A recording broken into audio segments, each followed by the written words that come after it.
Fresh details about controversy of Raila Odinga's death shakes Kenya. Welcome to Kenya Lens.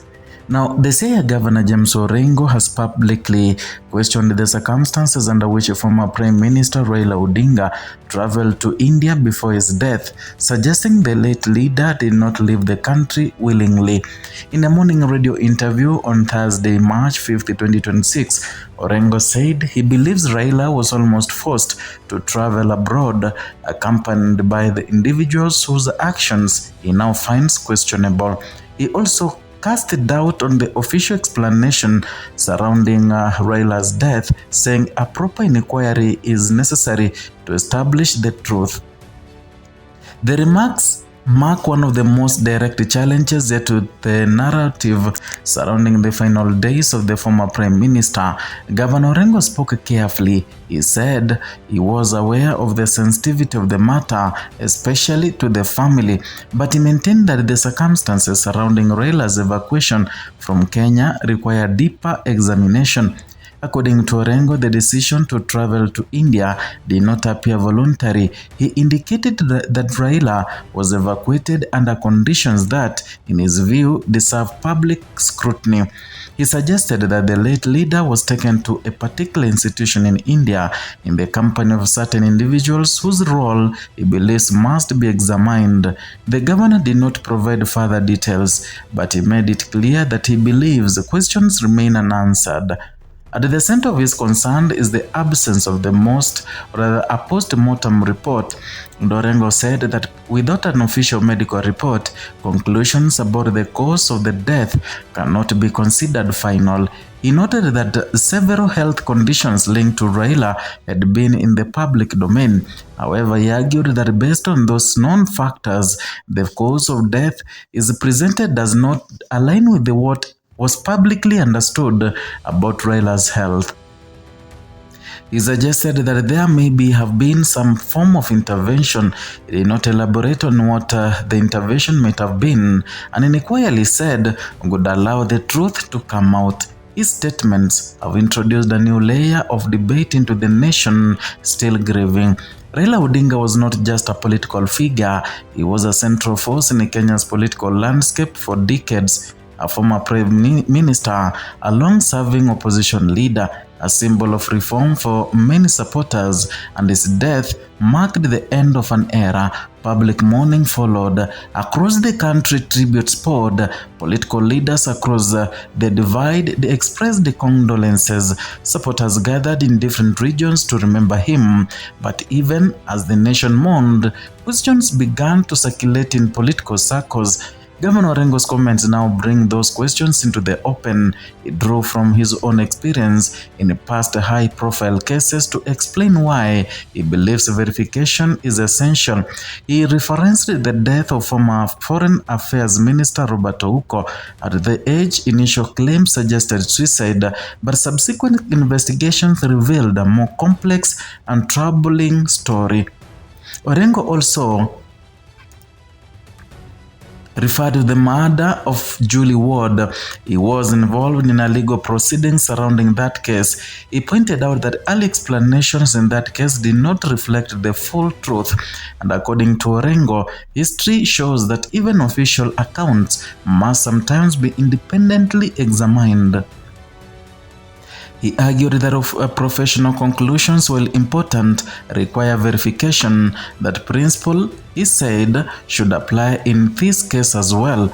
The governor framed his concern as a matter of public interest, and Raila Odinga held one of the highest political profiles in the country, and his influence stretched across generations. His political movement shaped national discourse, and for the reason, Orengo said, the public has a right to clarity. He expressed concerns that the nation might be encouraged to accept the death as purely natural without deeper examination, but he insisted that the position Raila held demands transparency.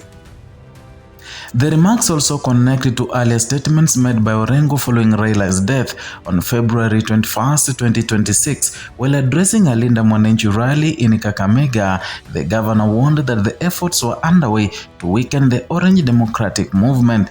He suggested that after Raila's passing, there were moves targeting the party he led.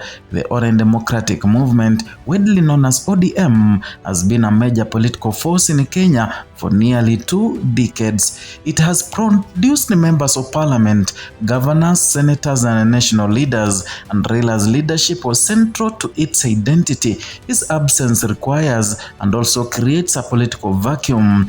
Party structures remain intact, but leadership transitions often bring uncertainty.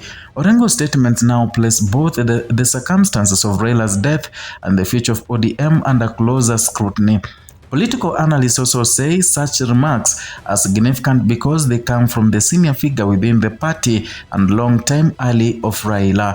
Orengo is not an outsider. He has been part of the Kenya's reform movement for decades. He has served in parliament. He has represented clients in high-profile legal battles. He has stood alongside Raila in moments of political contest, and his words therefore carry weight within ODM ranks and beyond.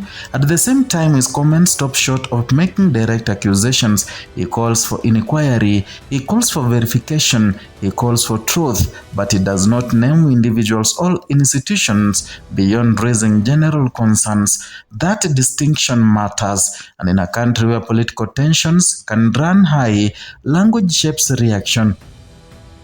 For now, there has been no official response to Orengo's remarks, no announcement of a formal inquiry that has been made, and the family of Raila Odinga has not publicly addressed these specific claims, and the Minister of Health has not issued additional medical documentation beyond earlier statements, and the silence leaves space for continued discussion.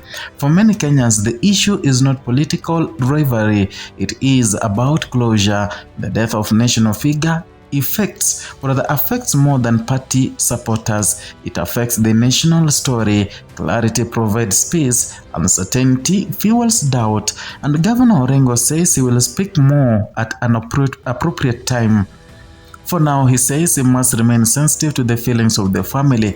That acknowledgement reflects the delicate balance between public accountability and private grief. The coming days may determine whether these concerns translate into formal action, and calls for independent investigations in high-profile deaths are now new in Kenya's history.